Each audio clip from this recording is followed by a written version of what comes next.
Hey man, you made it. Welcome to the milk. Hope you like it here. 'Cause you're stuck here now. Forever.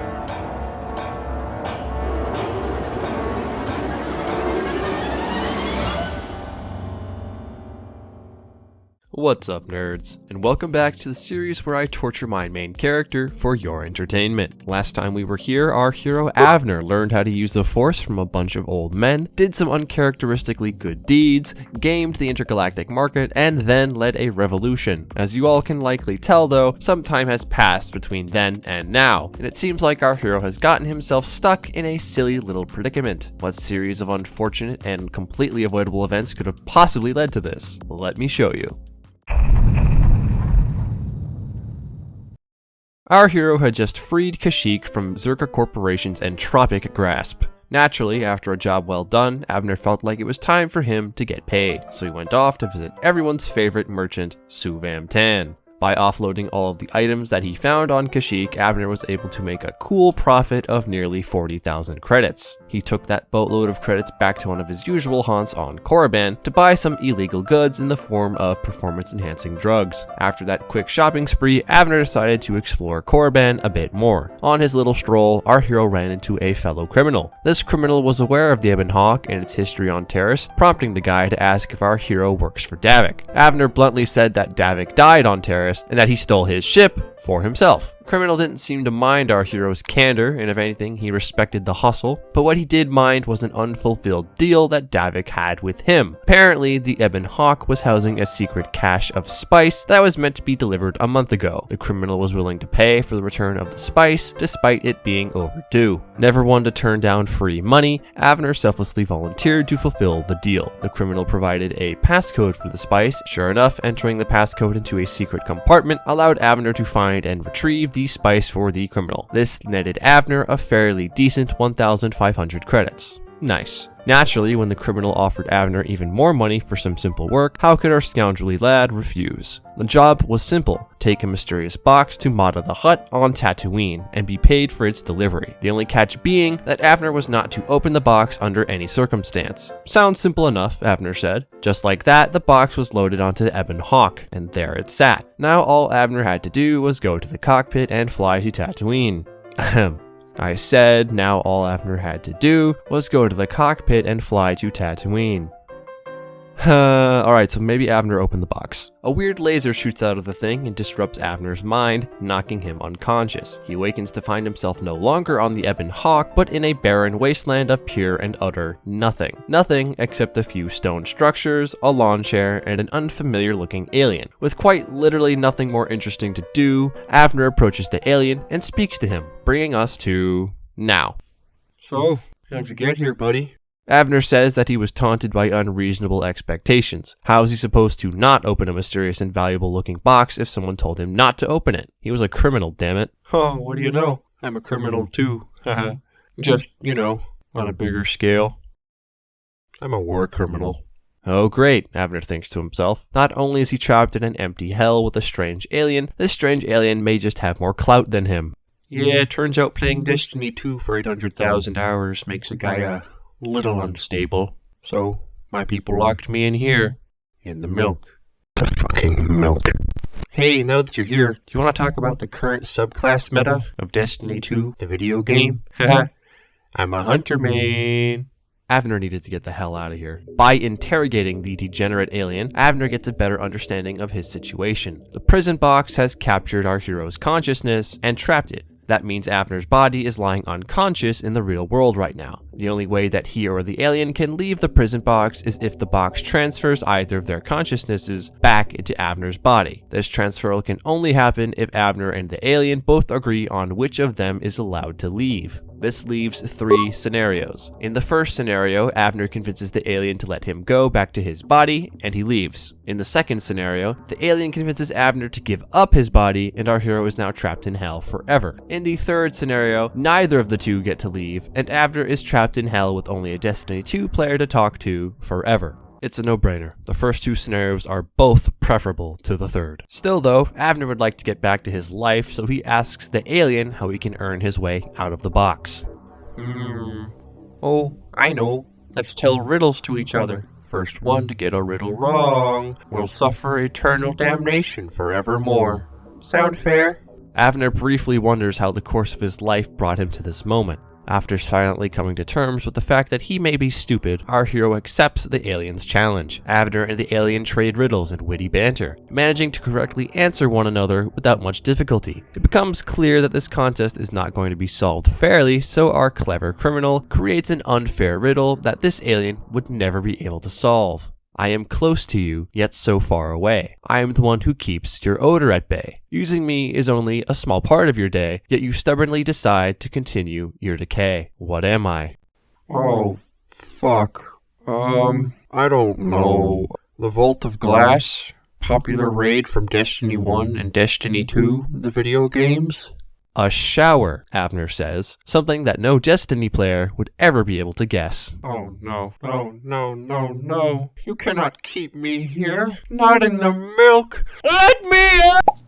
Well, this is going to be difficult to explain in therapy, Avner says to himself. With a new lease on life and a brand new phobia of locked boxes, our hero travels to Tatooine to finish his delivery. He finds Mudda the Hutt, gives him his damn horror box, and is able to make a nice profit from it. Nice. Now, with nothing on his plate, Avner decides to return to Korriban to continue where he left off. Walking outside of the settlement, our hero discovers the door to a bunch of big spooky ruins. Outside the ruins are another bunch of poor brown-nosers being tortured by yet another local psychopath. The psychopath in question, named Mikkel, told the brown-nosers to stand outside without eating, drinking, or sleeping for days on end to prove their strength. Mikkel promised that whoever survived would become a Sith, but obviously he lied because he's evil. Avner would give this guy a beatdown, but since there's no dialogue option for that, our hero does the next best thing and saves the brown-nosers. Avner then approaches the singular guard in front of the door to the ruins and inquires about any efforts to extract expensive artifacts. The trooper politely tells our hero to sod off and not come back until he's talked to someone important named Yuthora Ban. Avner would just try and find a way to break into this place instead, but seeing as stone doors typically don't have locks to pick, he's forced to go find this Yuthora person, whoever they are. Returning to the settlement, Avner investigates the bar to look for Yuthora. It's at the back of the bar, hiding from the light, that he sees her. Indigo skin,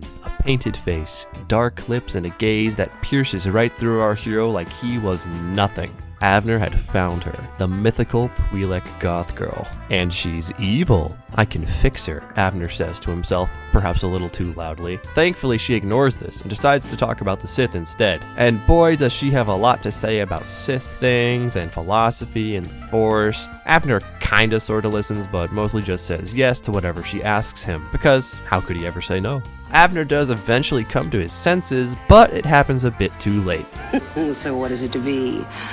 Are you here to be a Sith or not? Yes, our hero says. Wait, no, I take it back.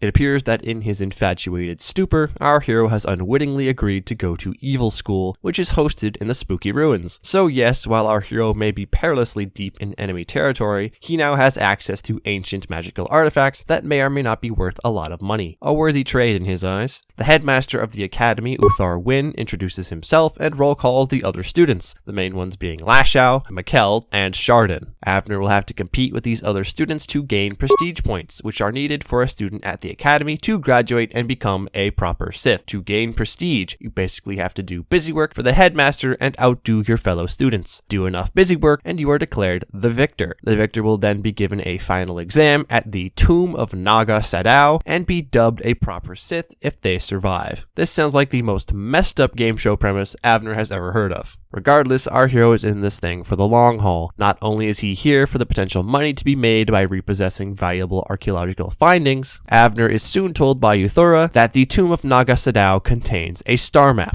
How convenient. What is not convenient, however, is the fact that Uthar Wynn has sealed the Tomb of Naga Sadow. Uthar has taken Yuthora Ban inside the tomb once in a while, but only when he is giving a final exam to a victor. This means if Avner wants to get into the Temple of Naga Sadow to retrieve the star map, he must first beat all of the other students at the academy and become the victor. Thankfully, this won't be too hard because Yuthora is willing to help our hero cheat his way to the top. Avner wonders where this woman has been all his life. Naturally though, there's a catch to this. In exchange for helping Avner become the victor, Euthura Ben wants our hero to help her become the new headmaster of the academy. Seeing as Avner and Euthura will be alone with Uthar in the tomb of Naga Sadao during the final exam, it would be a prime opportunity to take him out so Euthura can take his place. Avner does love dubious plots attached to good deals, so he's all in. To get a head start on becoming the victor, Euthura tells our hero to scout out the competition. Avner first talks to a student he hadn't met yet named Kel Alguin. Turns out Kel is actually a nice guy who's just in the wrong place, so he's easily convinced to leave the Sith Academy and join the Jedi. Moving on, our hero finds Lashao. As far as psychopaths go, she seems rather chill. She has a plot to gain some prestige for herself, but with some convincing, she lets Avner in on the fun. Turns out that some beast ate a valuable artifact from one of the Sith tombs, so she plans to kill the thing and harvest the artifact from its stomach. She agrees to split the prestige if Avner helps her with fighting the beast. Our hero agrees, and Lashao runs off to go find the beast in question. The next two students Avner talks to are a bit less cooperative. Shardan is a straight-up jerk who won't talk to our hero about anything, and Mikkel, whom Avner has met recently, is also stubborn and evil. Regardless, now that our hero has a better understanding of his rivals, he goes to Uthar Wynn and recites the Sith code using a cheat sheet that Euthura gave him. This puts a few points on the board for Avner. Exploring further around the academy, Avner finds a Sith interrogator attempting to use a truth serum on a captive Mandalorian. Seeing as the interrogator sucks at his job and can't get the Mandalorian to say anything useful, he lets our hero have a crack at it. Little did the interrogator know that Avner isn't a big dumb fed like he is. Our hero asks the Mandalorian captive if there's any way to free him. The Mandalorian says that with a proper dosage of truth serum, he could enter a fake death state and escape after the effect wears off. It does take a few tries since our hero isn't all that great with computers, but eventually Avner succeeds. In exchange for helping him play dead, the Mandalorian gives our hero the location of a weapons cache, which Avner will then give to Uthar Wynn for more prestige points. Normally, Avner would never give away a chance at free money, but since the weapon cache doesn't actually exist in the game, it's okay to turn in the location of the cache for prestige. Moving on, Avner goes to explore a cave outside the academy. Within the cave are a bunch of weird bat things called Shirak and a new variant of dog thing called Tukata. They're not all that hard to deal with. What is interesting though is when Avner finds a bunch of escaped academy students living in the caves. Apparently these students don't like being at the academy because of how evil things were getting, so they tried to leave. However, upon trying to leave through the caves, their path was blocked by some kind of giant monster. Avner's dealt with giant monsters before, so he's more than happy to take a look at the thing. Going further into the cave, Avner finds the beast almost immediately. It's called a Tarentatech, and if you think it looks familiar, then that means you've been paying attention. The ritual beast on Kashyyyk was also a Tarentatech.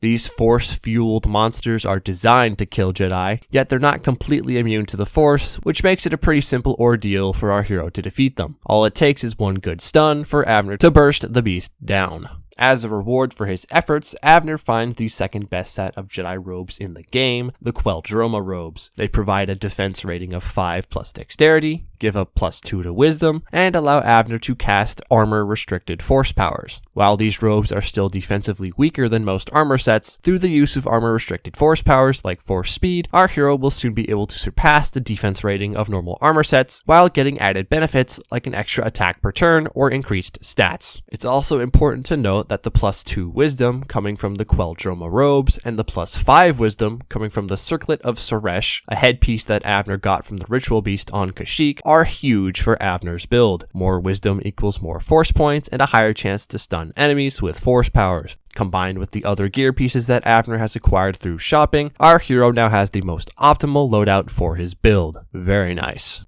Anyways, our hero returns to the renegade students and lets them know that their path to escape is free. They thank our hero for being a real one and run off to probably join the Jedi. Avner makes sure to capitalize on this turn of events for his mission. He lies to Uthar Wynn about the renegade students being killed, which Uthar believes since the renegades technically are gone, and earns some prestige for it. As a bonus, our hero receives a level up that allows him to increase the level of his force speed to night speed. Now heading to the Valley of Lords, our hero meets with Lashout. She conveniently calls the beast with the holocron at the exact moment our hero arrives, and a fight ensues. The fight is really easy. Lashout then extracts the holocron, thanks Avner for his help, and says that she's going to turn it in to Uthar by herself. Avner stops her and asks if they should turn it in together so they can both get the credit for it. But for some reason, Lashout is really against this idea. Upon suggesting that they both turn in the holocron again, Lashout just straight up attacks Avner. Avner has a feeling that Lashout never really meant to share the prestige in the first place. Oh well. Our hero then returns to Euthora Band to see if there's anything else he needs to do to win. At this point, Avner pretty much has the whole competition wrapped up, so Euthora has no more cheat sheets to hand out, but Avner is still curious about Euthora herself. With a bit of persuasion, our hero is able to ask how she became a Sith in the first place. To keep a long story short, Euthora escaped servitude under the Hutts when she was very young, was found by a Jedi Master and trained in the Force by them, but left the Jedi because of how inactive they were against all of the suffering in the galaxy. Euthora Ban wants to abandon compassion altogether so she can properly fight crime and injustice, but Avner asks if losing her compassion would make her no longer care about the people she plans to save. This gives her pause and makes her think. Inevitably, she does dismiss Avner, but tells him to come back soon, because after this brief but deep discussion, she now views him as a friend. Aww.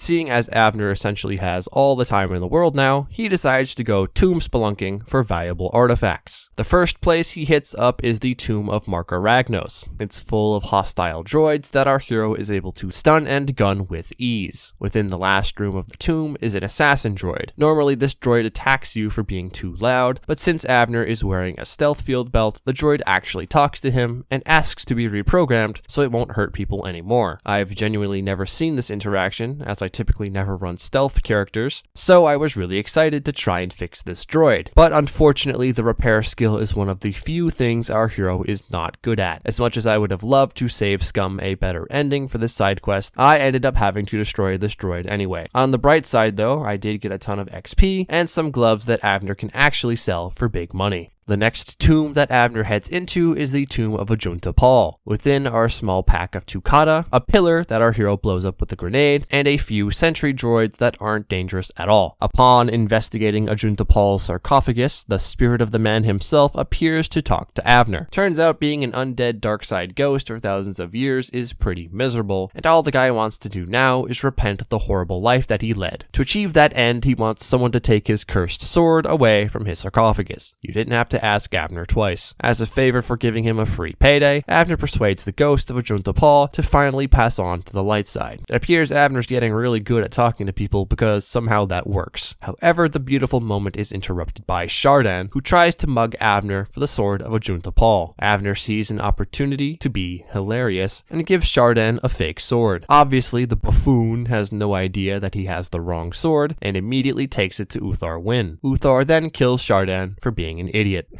Now onto the last enterable tomb on the list, the tomb of Tulok Horde. Upon first entering, Avner comes face to face with an old friend, the crab droid buddy from Terrace. Well, obviously it's not the same crab droid, but it reminds Avner of old times, luring enemies into the waiting arms of his old droid friend while he shot bad guys from safety. Oh, how the days have gone by. Unfortunately, our reincarnated droid friend can't follow Avner into this tomb's main encounter. Jorak Olm, the previous headmaster of the Sith Academy, has taken up residence in the tomb and has made a hobby of paralyzing and then torturing any students that try and come inside. One such student was our old buddy Mikkel, who is already at death's door. The way Jorak Olm tortures students is by asking them moral questions and then zapping them with force lightning if they get the questions wrong. If they get the questions right though, then Jorak will zap somebody else. It's meant to be some sort of great metaphor for the Sith philosophy, but since Avner grew up in the public school system, this just sounds like another ordinary school week for him. Granted, he really doesn't appreciate being reminded of his puberty through subsequent bouts of force lightning, so when Mikkel finally snaps out of his paralysis and frees our hero, Avner is more than happy to bring the beat down. Upon defeating Jorak Olm, Mikkel reaches a sort of enlightenment about the whole situation. He'd never developed a sense of empathy before now, and upon realizing that being hurt by someone else kinda sucks, he starts to think that maybe he's been a terrible, awful person. Avner says yes. Yes, he has. Innocent people did literally die because of him. Still, our hero suggests that Mikkel should turn away from the Sith and find his own way. Mikkel agrees, and then leaves the Sith Academy for good. More importantly though, Abner gets to loot a bunch of valuable things from the tomb. Cha-ching. With no more tombs to raid, our hero returns to the academy and turns in all of his accomplishments for prestige. Seeing as our hero has exhausted every available side quest on Korriban, as well as eliminated all of the competition in one way or another, it's no surprise that Abner is named the victor. As a reward for his efforts, Abner is taken to the tomb of Naga Sadow the next day, with Euthora not far behind. Within the tomb now, our hero is told to retrieve an old lightsaber within the temple as his final exam. Abner was already going to steal everything inside this tomb, whether or not it was part of a test, so this should be easy. Inside the tomb are some chonky creatures called raids that Abner feels a little guilty about taking out because of how scared they look when they're stunned. Our hero also completes a Tower of Hanoi puzzle to gain access to Naga Sadow's poison sword. The sword isn't important at all, but I just wanted to mention the Tower of Hanoi puzzle because I learned about it while I was completing my psychology degree. The puzzle gave me so much trouble as a kid, so to relearn about the puzzle's existence as a real-life thing as an adult was pretty trippy. Moving on to actually complete his mission now, Abner runs into a pair of Tarentatechs. At this point, our hero has become so ridiculously powerful that even these monsters are just stun and gun bait to him now. After quickly dispatching those monsters, our hero is able to acquire a special ice grenade that he uses to freeze a stream of acid. Kind of a weird trial, but alright. Abner finds the final room, discovers the star map, and retrieves the ritual lightsaber so that he can complete his final exam. Uthar and Euthara wait for him outside the final room, congratulating Abner on a job well done. It's at this point that Uthar drops a big plot twist and orders Abner to kill Euthara because he wants our hero to be his new apprentice. Euthara then counters by ordering Abner to kill Uthar instead, as she already has a deal with our hero. It's at this point that Abner comes to a realization: the Sith are really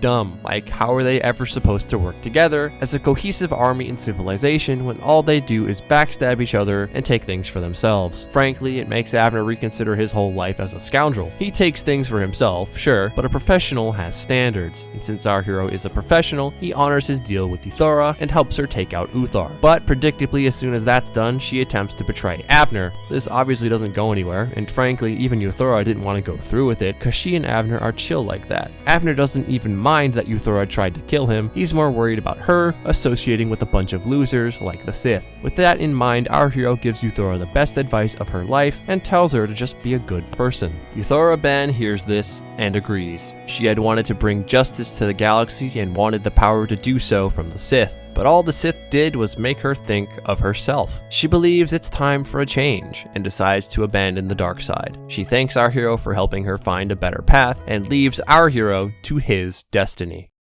Well, it looks like things are all wrapped up on Korriban. Our hero found stuff to sell, got the star map for his mission, and fixed a certain goth girl Twi'lek along the way. Abner felt good. Better than he'd felt in his entire life. Obviously, Abner is no perfect saint, but maybe it was no longer a bad thing if people called him a good guy. It's with this realization that Abner bids farewell to Korriban and continues on his adventure. Carlo Nord fumbled the bag, Lord Malik. He overextended and got one shot. Or maybe he just wasn't getting enough healing, Admiral. But it's no matter. No normie can stand against the likes of a true gamer. That's why this time, I'll be sending my new and more skilled duo to defeat the Simp Menace. Wait, what? You're replacing me? I'm going to be so 100 with you, Admiral. You're boosted, and you know it. You have no aim, no positioning, and no heals. I refuse to carry your hard-stuck plat alts anymore. Darth Bandon, my little pogchamp. Go explode that simp Jedi's balls immediately. Yes, Pookie.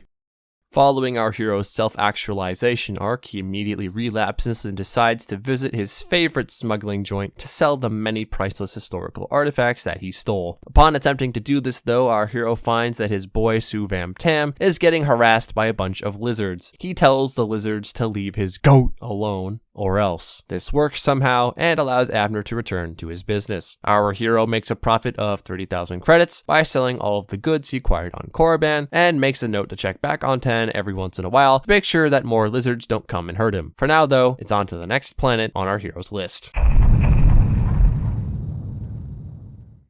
Returning to Tatooine, our hero runs into a woman on the street who's trying to sell something called a raid plate so she can provide for her family. Apparently, raids are hunted on Tatooine, and their head plates are sold for money by hunters. Abner is unsure when or how a species of animal that he saw in a Sith tomb on Korriban made its way to Tatooine, but once again, our hero doesn't think about it too hard. In exchange for giving the lady some money for her raid plate, she informs Abner about the presence of Zerka Corporation on the planet, and how they're conducting mining operations on Tatooine. Using this information, our hero tracks down the nearest Zerka Corporation office to see what the bastards are up to. Our hero's dealt with Zerka scum before, so he's got a feeling that whatever they're doing, it's got to be super evil. Surprise, surprise, the Corpos are trying to massacre all of the local tribes of Sand People. Yippee! They even shove a hunting license into Abner's hands and beg him to go kill the Sand People in their name. Abner will participate in no such thing. It makes sense that the Sand People would defend their own territory against the evil corporation, but all of the innocent workers caught in the crossfire do not deserve their fate. What this situation needs is a peaceful resolution, so Abner makes it his mission to find that resolution. Our hero investigates the city, specifically looking for some kind of way that he can talk to the Sand People. Upon investigating a local droid shop, our hero comes face to faceplate with an assassin/protocol droid named Pt.3. He is the final optional companion in KOTOR, and a fan favorite for his hilariously written dialogue.